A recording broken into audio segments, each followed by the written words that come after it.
As I've already said, reports are important. Everybody in business writes reports. Reports are also very difficult to pin down because the word can mean so many different things.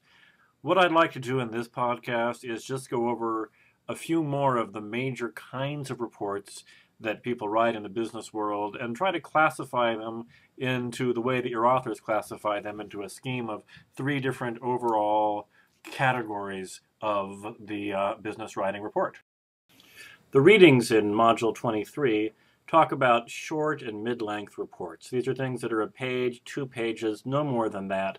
The more you can fit on a page, usually the better, because somebody can look at the whole report and see it without having to turn around and divide their attention between several different pages. So trying to fit things on a page, if it's a short report, is a good idea. It's not always possible or practical, but the kinds of short to mid-length reports that your textbook talks about are the informative report or the closure report, which is the report that you give when you just want to give people information. The recommendation report or the feasibility report, which is the report that you use when you're recommending a course of action, and the justification report, which is what you use when you've already taken a course of action, probably one you should have written a feasibility report about, but you are now justifying that action and explaining it to some stakeholder in the organization or outside of the organization. A lot of reports that you do are simply informational. That means that the readers don't want recommendations and analysis. They just want a lot of information quickly, and they don't want to have to look and dig around for it. And you write these reports for sales, marketing, advertising campaigns, the shape of physical facilities. I do them in my job for student retention and student grade point averages and test scores and student satisfaction surveys and course satisfaction surveys. And what you want to do when you give a report like this is just think, your job is to take a whole lot of information and get it to somebody as quickly and efficiently as possible, which means you use headings throughout your document. Look on page 401. You will see you have here in your textbook a fairly good example of this kind of report. Page 401, the Jefferson County Commissioners. You want to use large headings, you want to use bullet-pointed information, you want to have quick, short, summative paragraphs at the beginning and the end, because your main job here is to make the information as accessible and digestible as possible to the people reading the report. In a lot of businesses, you need to do a feasibility study before you can do anything. We do this at Newman when we're developing new programs. We have to look at the market. We have to look at the way that the program will be advertised, the people that it's going to serve, the likely number of students that we're going to have, whether or not that's going to pay all of the expenses, what our return on investment is going to be. And that's for a fairly small nonprofit university. If you're doing a report for a large corporation, you're also probably going to have to look at things like the environmental impact. You're going to have to look at the way, the legal environment of what you're doing and whether or not it's going to be blocked in the courts.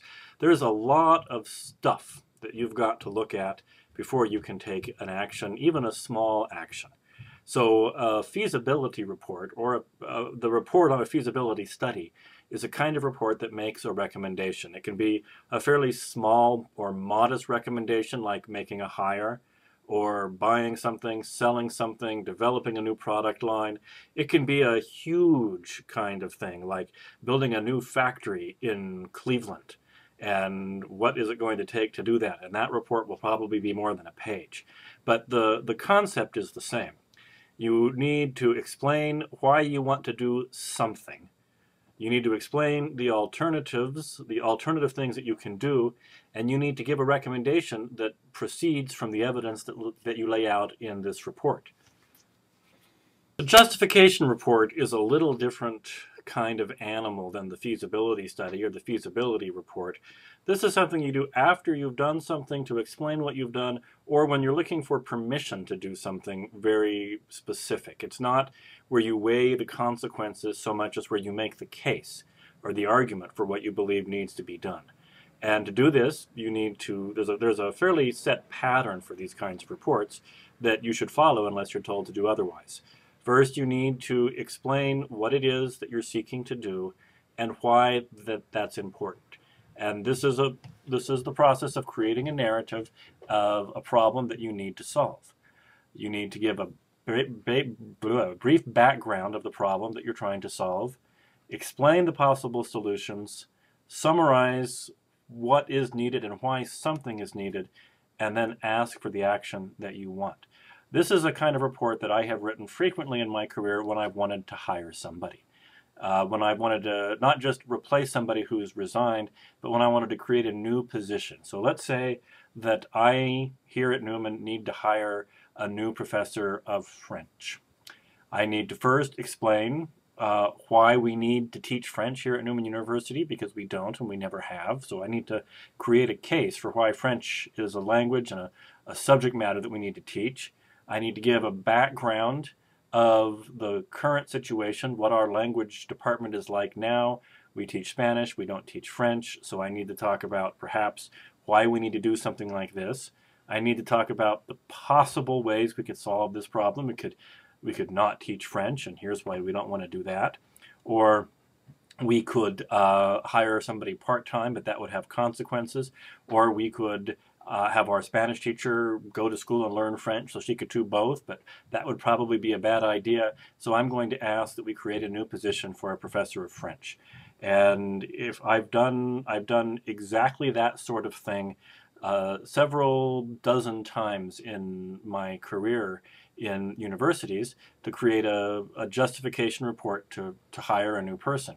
But it would be the same if I wanted to create a new major, or if I were in business, if I wanted to change the way that something is advertised, say, or if I wanted to purchase a small distribution outlet for our product, I would need to set up a narrative where I discuss exactly what it is that we want to do, and we have to identify the problem and then show how the solution that we are proposing will solve that problem.